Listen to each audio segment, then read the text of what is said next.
Aquí en el Principado hay algunos establecimientos que están regentados por aragoneses.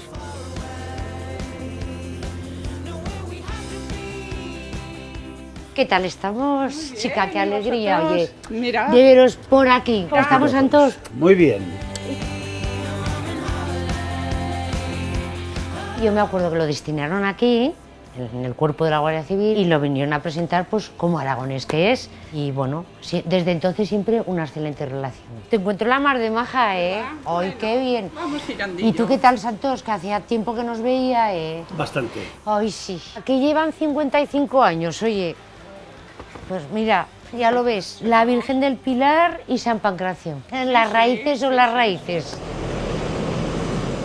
Mi padre era de Zaragoza, pero los abuelitos eran de Morata, dejaron la abuelita, y de Vera de Moncayo el abuelito. Y la parte de mamá, de Barbastro, nacida mi madre, y los abuelitos de la provincia, o sea que más origen aragonés imposible. Vosotros 45 y nosotros 55, la tienda. Porque en Andorra llevamos más años. Hemos de saber todos de dónde venimos, que tenemos famas de cabezones, de tozudos, pero caemos bien.